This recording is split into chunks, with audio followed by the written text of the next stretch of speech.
Hi, everybody. Welcome to the exclusive FoxFire Bruliam Wines virtual tasting. If you haven't already, pour yourself a glass of wine and get ready to virtually travel with me to Sonoma County. I want to begin by thanking Casey and thanking Sam for inviting me to be here to share my wines with you. I'm so excited. I also want to say thank you for supporting local restaurants and small family-owned wineries during this difficult time. I hope you enjoy what's ahead. For those of you who don't know anything about me or my winery, let's just start at the beginning. Here we go.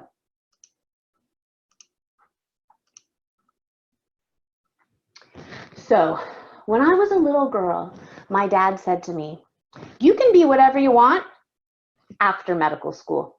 And I held up my end of the deal. I went to medical school, residency, fellowships, and after passing my boards, I thought, I think I'd rather be a winemaker. So I went back to UC Davis, finished all my classes, and I started Bruliam Wines in 2008 with 1 barrel of wine, 25 cases. You can see a picture of me on the left-hand side staining a frozen section in the pathology lab in the hospital. And on the other side, you can see a picture of me doing a blending trial for Pinot Noir. When they say blondes have more fun, they're definitely not taking a career in winemaking into consideration. Now, you may think the jump from pathology to enology is a really big one, but it's actually not. I've always loved science, and I'm really good at looking at stuff in cross-section. Sometimes I just joke I went from yeast to yeast. As you can imagine, if you go from a well-paying job at a hospital to making 25 cases of wine, it requires a lot of family support. So the winery is named for my kids, Bruno, Lily, and Amelia, Bruliam. It really is a small family winery, and I'm incredibly proud when my kids jump in during harvest. All right, you guys, it's time to get dirty. Here we go. So, there are 3 ways to make rosé.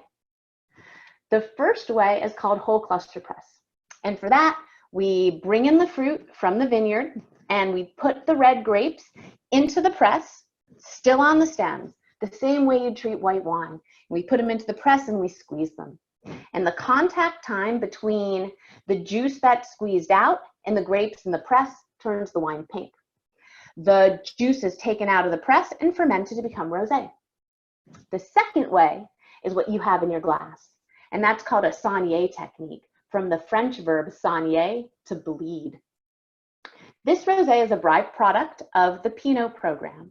And to make this rosé, I bring the fruit into the winery and I sort it and I destem it and I put it into the tank.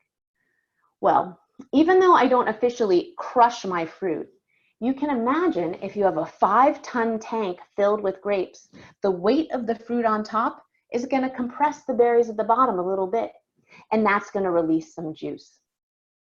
And that juice, in turn, is pink. So after I put the fruit in the tank, I hook up a pump to the tank and I take out a percentage of that juice and I ferment it separately, and it becomes the rosé that you see in your glass. Now, I did tell you that there's a third way, and the third way is what you can do at home.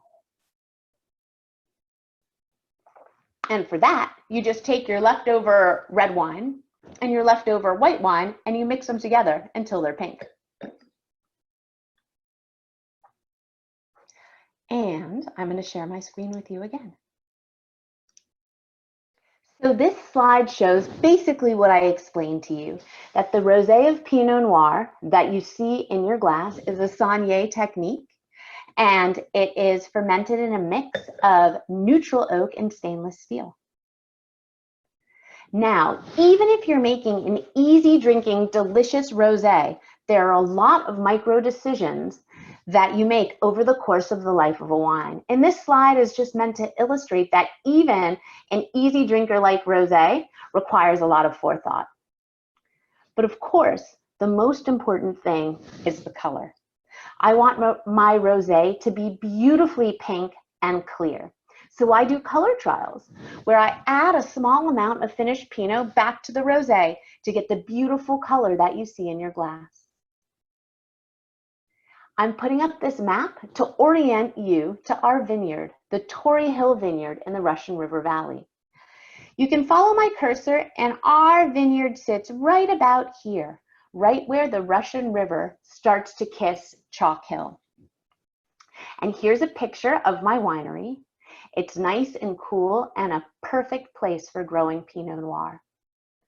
The Torrey Hill Pinot is a classic expression of the Russian River Valley.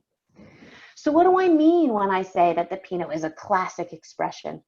Pick up your glass, give it a swirl, and give it a sniff.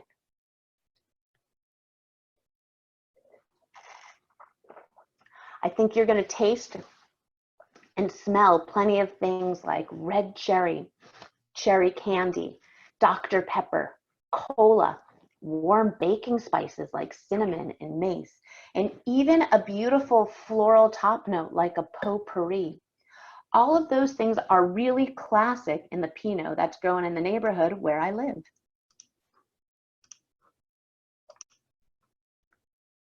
And here again, you just have a list of all the things that we talked about. And here's just some facts about the Russian River Valley.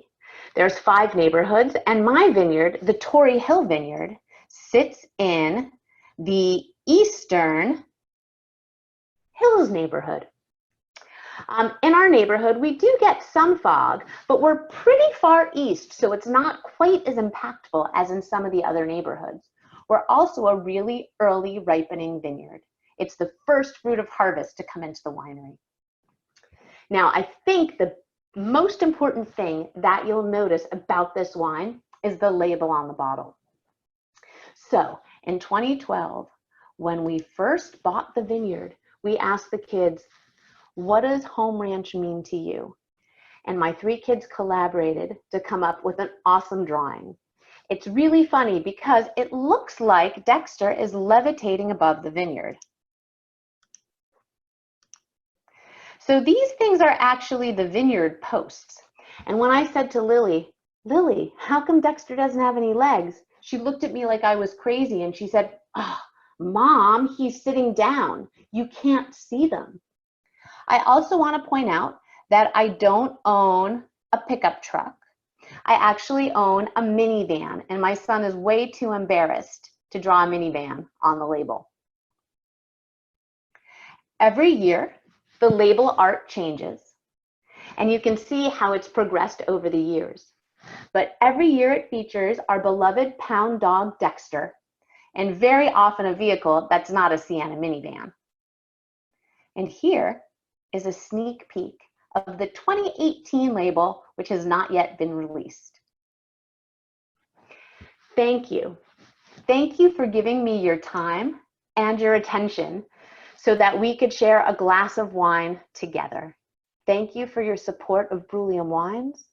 Thank you for your support of FoxFire. Cheers.